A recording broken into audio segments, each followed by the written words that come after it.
médaille de bronze est attribuée à Richard Attias et associés pour le projet Red Sea.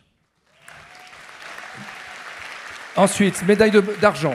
La médaille d'argent est attribuée, et j'ai un sentiment particulier, à OC Sport Penduic qui organise des courses de trimaran partout dans le monde.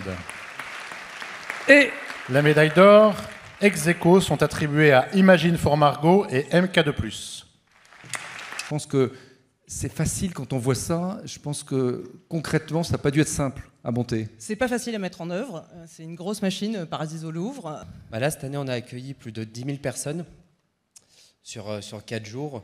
Et le festival, ça fait 10 ans qu'on accueille des spectateurs dans des lieux comme le Grand Palais, le musée du Louvre ou Porquerolles. Donc c'est 10 ans de travail. Donc effectivement, Imagine for Margot, c'est une association qui lutte pour la sensibilisation et pour apporter des fonds à la recherche sur le cancer pédiatrique.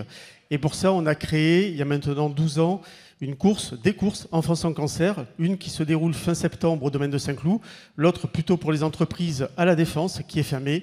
Et l'objectif est évidemment de collecter pour apporter des fonds et financer des programmes de recherche innovants, ciblés, pour vraiment faire avancer sur cette cause. Alors, effectivement, l'Arkea Ultimate Challenge Brest, c'est le premier tour du monde en ultime, donc qui sont les plus gros bateaux existants sur la planète, les plus technologiques, les plus rapides.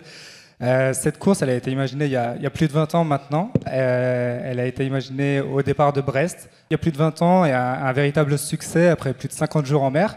Donc c'est un véritable honneur aujourd'hui d'être récompensé pour le compte de toute l'équipe d'OC Sport qui est actuellement à Brest pour l'arrivée du 4e participant. Monté par Richard Attias associé, un festival de Cannes en Arabie Saoudite pour le cinéma d'Afrique, entre autres. C'est ça ? Oui, c'est ça. Mais au-delà de ça, effectivement, ça prouve l'ouverture de l'Arabie Saoudite sur le monde étranger. Alors ça, c'est une performance, parce que c'est une petite performance. C'est un pays un peu fermé. Oui, tout à fait. Et comment vous avez réussi ?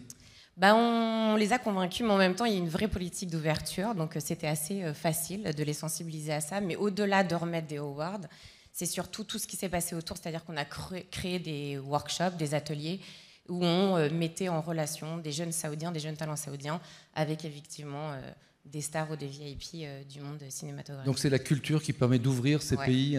On applaudit tous les lauréats de cette catégorie qui était extrêmement intéressante. On peut les applaudir. Vous pouvez rejoindre votre place.